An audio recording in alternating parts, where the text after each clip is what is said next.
The farmers house. एक दिन सुबह एक किसान का घोड़ा भाग जाता है और उसके पड़ोसी उसके पास आते हैं और कहते हैं कि तुम्हारी किस्मत कितनी खराब है कि तुम्हारा घोड़ा भाग गया। किसान कहता है पति वो घोड़ा वापस आ जाता है और अपने साथ 4-5 और घोड़े ले आता है। तो किसान के पड़ोसी कहते हैं कि तुम्हारी किस्मत कितनी अच्छी है कि तुम्हारा घोड़ा वापस आता है और अपने साथ इतने सारे घोड़े ले आया है। किसान जवाब देता है पता नहीं। अगले दिन किसान का बेटा घोड़े को काबू करते हुए गिर जाता है और उसका एक पाँव टूट जाता है।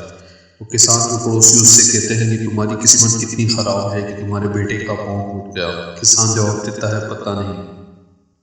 अगले दिन आर्मी के सोल्जर्स आते हैं और गांव के सभी जवान लड़कों को वार के लिए ले जाते हैं, लेकिन किसान के बेटे को छोड़ देते हैं क्योंकि उसका पाँव टूटा हुआ होता है। तो किसान के पड़ोसी उसको कहते हैं कि तुम्हारी किस्मत कितनी अच्छी है कि उन्होंने तुम्हारे बेटे को छोड़ दिया। किसान जवाब देता है पता नहीं। पड़ोसियों की प्रॉब्लम ये थी कि वो हर चीज़ पर ओवर रिएक्शन देते हैं। उस किसान को एक ऐसी बात पता थी जो उसके पड़ोसियों को नहीं पता थी।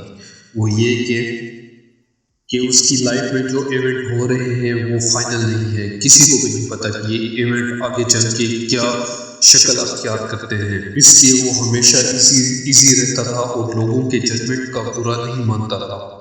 इससे हमें ये सबक मिलता है कि हमेशा एक्सट्रीम से ना जियो, बिल्कुल नॉर्मल और इजी तरीके से रहो, पड़ोसियों की तरह नहीं किसान की तरह। दूसरी कहानी है the couple on the donkey. ये कहानी आपने सुनी होगी, काफ़ी फेमस कहानी है। एक आदमी और उसकी वाइफ एक गधे पर बैठ के कहीं जा रहे होते हैं। तो रास्ते में कुछ आदमी उनको मिलते हैं और कहते हैं देखो ये लोग कितने जालिम हैं, गधे बेचारे पे कितना लोड डाला हुआ है। दूसरे दिन वो आदमी गधे पे बैठ जाता है और वाइफ उसके साथ चलती है। फिर लोग रास्ते में कहते हैं ये देखो कितना जालिम आदमी है, खुद तो गधे पे आराम से बैठा हुआ है और वाइफ को पैदल चला रहा है।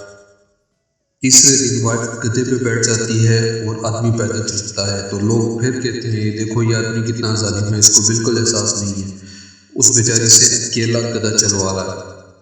चौथे दिन दोनों गधे के साथ पैदल चलने लग जाते हैं। फिर लोग रास्ते में कहते हैं ये देखो ये दोनों कितने बेवकूफ़ हैं, जब गधा साथ है तो पैदल क्या चल रहे। पांचवें दिन वो कपल घर से बाहर निकलते ही नहीं है। वो ये सोचते हैं कि लोग क्या कहेंगे। पॉइंट ये है कि लोग आपको जज करेंगे ही। अगर आप ये सोचते रहोगे कि लोग क्या कहेंगे तो कर नहीं रह जाओगे और कोई काम नहीं कर सकोगे। अगर आप लोगों की फिक्र ही करते रहोगे, अगर आपके पास जॉब नहीं है तो आपको कोई भी पैसे देने नहीं आएगा। तो इसलिए कभी लोगों की फिक्र नहीं करो कि लोग क्या कहेंगे। आपने इस कहानी में भी देखा कि लोग सिर्फ बातें ही कर रहे थे, कोई भी उस कपल की हेल्प करने नहीं आया।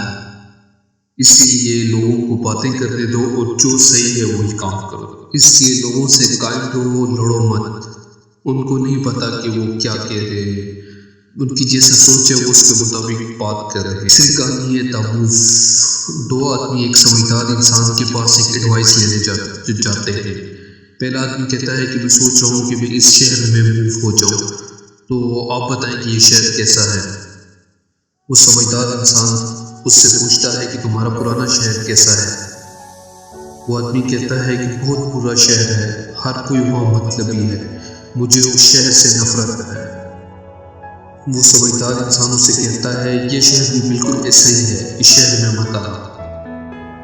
उस आदमी के जाने के बाद दूसरा आदमी आता है और उस समझदार इंसान से पूछता है कि मैं सोच रहा हूँ कि मैं शहर में शिफ्ट हो जाऊँ, ये शहर कैसा है। तो वो समझदार आदमी से कहता है कि तुम्हारा पुराना शहर कैसा था।